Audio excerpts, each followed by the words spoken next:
मुख्यमंत्री जम्मू कश्मीर के उमर अब्दुल्ला क्या कह रहे हैं ये आपको बता देते हैं। उमर अब्दुल्ला ने तो तंज कस दिया है। उमर अब्दुल्ला जम्मू कश्मीर के मुख्यमंत्री एक्स पर पोस्ट कर रहे हैं और लड़ो आपस में। ये उमर अब्दुल्ला की तरफ से कहा गया है। देखिए इतना ही कहा है बस उमर अब्दुल्ला ने, और लड़ो आपस में। और प्रोफेसर साहब कह रहे हैं कि आपस में मिले हुए थे ये लोग अंदर खाने। एक तरफ वहाँ नंबर बदल गया सर, नंबर बदल गया। आम आदमी पार्टी 26 पर है, बीजेपी प्लस 43 पर है। आम आदमी पार्टी 19 से 26 पर आ गई है, बीजेपी प्लस 50 से 43 पर आ गया है। दिल्ली में 70 विधानसभा सीटें और कांग्रेस मुझे सिर्फ 10 पे लड़ती हुई दिखी। तो आपस में भी लड़े तो कहाँ लड़े, और जो लोकसभा में लड़े थे तो उसका क्या हश्र हुआ सबको पता ही है। तो बीजेपी के सामने कम से कम दिल्ली से दूर बैठा हुआ है, उसको दिल्ली की हकीकत का अंदाजा नहीं लग पा रहा है। नहीं, लेकिन इंडिया अलायंस की जो बात है, जो कह रहे हैं खूब लड़ो आपस में, ये तंज इसी बात की ओर संकेत कर रहा है कि आप समझ नहीं पा रहे हैं। एक चीज मैं ये कहना चाह रहा हूँ कि जब ये दोनों साथ में भी लड़े थे तो बीजेपी का कुछ बिगाड़ नहीं पाए थे। 7 की 7 सीटें लोकसभा जीत गई थी।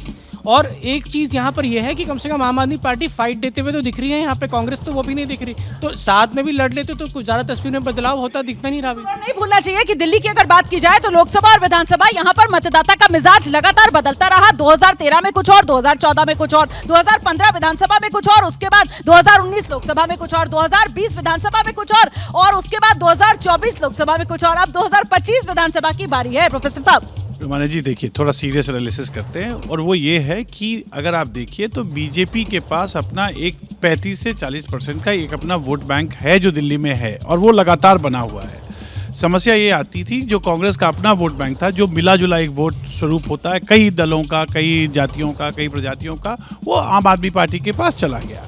अब हुआ ये है कि जो मुझे जो लग रहा है कि जो एंटी इनकम्बेंसी के साथ साथ जो नरेंद्र मोदी जी की विश्वसनीयता है, प्रधानमंत्री की जो गारंटी है, या प्रधानमंत्री ने जो उसको स्ट्रेट ड्राइव किया है, मुझे लगता है इन दोनों का मिला जुला स्वरूप आप ये देख पा रहे हैं कि एक तरफ आम आदमी पार्टी घटती जा रही है और बीजेपी का वोट बढ़ता चला जा रहा है, और उस वोट को रफली आप ट्रांसलेट कर रहे हैं तो आप देखेंगे कि ये सीट की प्राप्ति हो रही है। मैं जरा सा और पीछे लेकर जाना चाहूंगी, और वो जो कहा जा रहा था कि साहब एक वक्त ऐसा था जब अरविंद केजरीवाल सलाखों के पीछे थे, सीएम की कुर्सी से वो चिपके हुए थे, उस वक्त के हिसाब से आम आदमी पार्टी और अरविंद केजरीवाल का दाव इस्तीफे वाला, उसने बहुत डैमेज कंट्रोल कर दिया आम आदमी पार्टी के लिए। क्या वो इन नंबर्स में होता हुआ नजर आ रहा है? बिल्कुल नंबर में दिख रहा है, लोगों को दिखाई दे रहा है कि जिस प्रदेश का जो मुख्यमंत्री है वो करप्शन के मामले में जेल जा चुका है, इतने लंबे समय तक जेल जा रहा है, और उसके वादे जो है लगातार बदलते जा रहे हैं। झूठ की राजनीति हो रही है, करप्शन जो दिखाई दे रहा है राजधानी दिल्ली में, इसीलिए लोगों ने ये वोट दिया है बीजेपी को। और साथ ही रोमाना एक बात और जो बात कह रहे थे कि वीरेंद्र सचदेवा,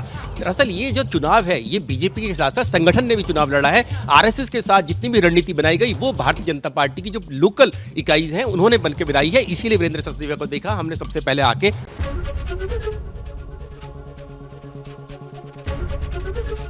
एबीपी गंगा, खबर आपकी, जुबान आपकी।